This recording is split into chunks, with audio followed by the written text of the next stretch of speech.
Olá, professores, aqui é o Gaspar. Eu vou fazer mais um vídeo aqui para compartilhar alguns aprendizados do curso de aprendizagem centrada no participante aqui da Escola de Harvard em Boston. Hoje foi o segundo dia do curso e eu vou fazer aqui alguns destaques, talvez 3 ou 4 ideias também relativos ao dia de hoje. Bom, uma primeira talvez diferença, primeiro conceito talvez interessante de fazer uma distinção é entre aquilo que eles chamam teaching a case e teaching a class. Teaching a case, ensinar um caso, é a noção de que você pode conhecer todos os fatos do caso, os dados, ter um plano de aula, um plano de quadro, ter, enfim, toda uma estratégia de como utilizar o caso. É um domínio que normalmente só vem depois de você utilizar o caso 3, 4, 5 vezes, que você realmente pode dizer assim, estou preparado como instrutor para utilizar o caso. Mas a noção de teaching a class é mais profunda do que teaching a case. Porque quando você faz o tal do teaching a class, se supõe que você conhece os estudantes, você conhece o perfil dos estudantes. Você é capaz de customizar parte da aula em função desse perfil. E aqui acho que entra em cena o uso do que alguns chamam de caródromo, né? Aquele perfil dos estudantes com as fotos, a empresa onde trabalha, onde é que ele se formou, que tipo de curso fez. E que às vezes a gente subutiliza ou nem pede. Porque quando você, antes de um curso começar, investe, às vezes, 1 hora, talvez, em olhar o perfil dos participantes, você pode, por exemplo, já identificar que é uma pessoa que trabalha na empresa, ou trabalha no setor, não exatamente na empresa do caso que você vai utilizar, mas trabalha num concorrente ou num fornecedor. E isso significa que você pode, no seu plano de aula, inserir uma participação programada dessa pessoa. Você pode sondar a pessoa, olha só, na 5ª aula nós vamos discutir tal coisa, você não quer fazer uma apresentação, um PowerPoint, ou esteja preparado para contribuir com um testemunho, um convite, uma inserção, que ao mesmo tempo é uma maneira de dar palco para que a pessoa, como um profissional, enfim, daquele setor, um estudante, né, que tem alguma experiência naquele setor, se sinta valorizado e agregue coisas do dia a dia, né, da vida real. Então, investir tempo em conhecer melhor os estudantes e utilizar isso de maneira planejada é interessante. Aqui eles chegaram a mostrar alguns planos de aula de professores que meio que mapeiam assim, né,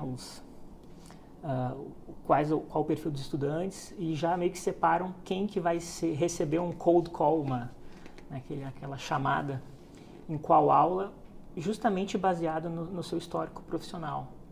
Porque não é para sacanear o estudante, é justamente para poder aproveitar algo de importante que ele tem a agregar.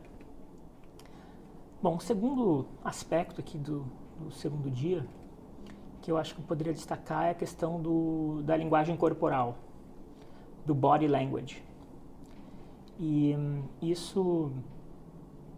a ideia aqui é que talvez nós como instrutores estejamos professores, né, pouco acostumados a reconhecer a importância e o poder que a linguagem corporal tem como um veículo de comunicação.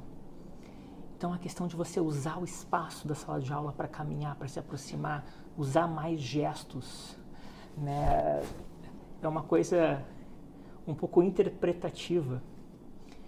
Eles até usam a palavra choreographing a case, assim, entre aspas, a coreografia que o professor, dentro do seu estilo, né? Não é que existe uma única maneira de fazer isso, mas que isso é algo que agrega bastante a experiência que os estudantes têm. Então tem várias pequenas dicas em relação ao uso dos braços. Às vezes você não precisa falar João, ou Maria, você estendendo um braço, apontando, você já está comunicando que você está passando a palavra para quem levantou a mão. Tem vezes que, às vezes, algum debate pega fogo, duas pessoas discutem, né? O professor, quando ele consegue sair de cena, né? Se retirar do meio ou sentar numa cadeira, porque se você está numa posição muito mais alta, está todo mundo falando com você.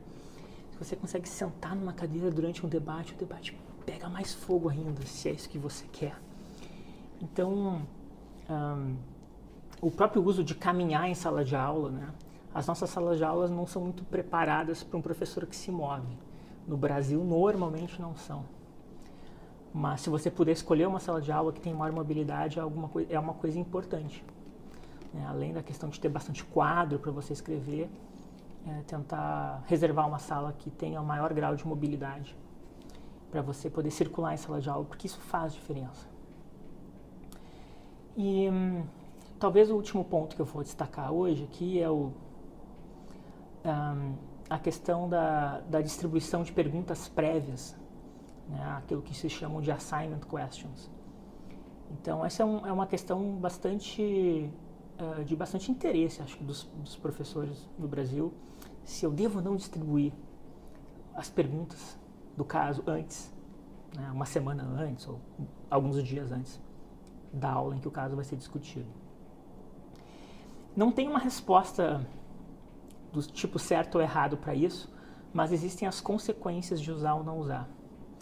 Quando você distribui essas perguntas, você acaba focando a discussão, né? Você acaba direcionando a discussão.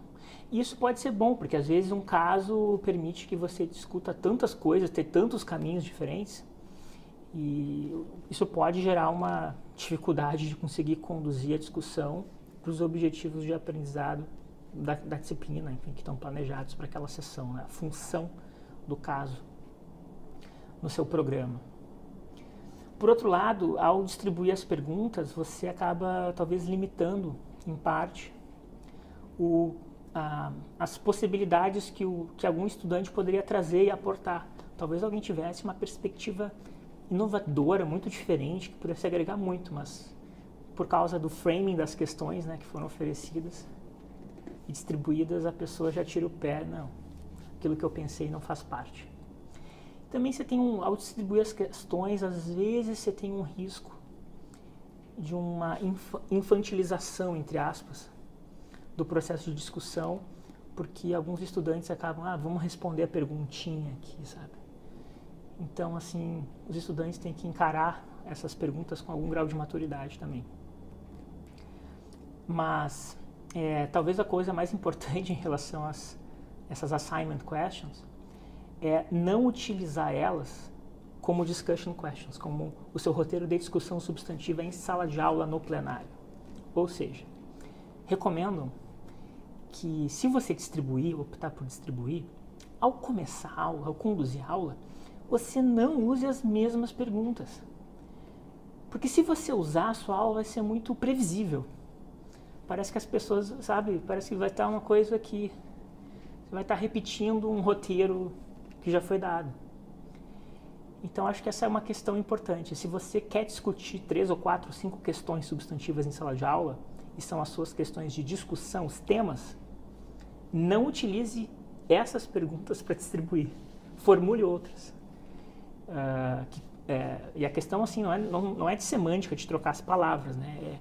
Faça as pessoas tentarem explorar outros aspectos do caso. Essa mudança de perspectiva entre a discussion question e o assignment question, né, distribuída antes, é considerado também uma boa técnica, um bom uso do método para tornar a aula mais interessante, prender mais a atenção das pessoas. E o pessoal que ensina isso tem décadas e décadas de experiência. Acho que eles sabem sobre o que estão falando. Enfim, aqui, esses foram assim, alguns poucos destaques aqui do segundo dia. E eu pretendo fazer, enfim, mais alguns vídeos. Espero que tenha gostado, que você tenha gostado, que tenha sido de alguma utilidade para suas aulas. E boas aulas!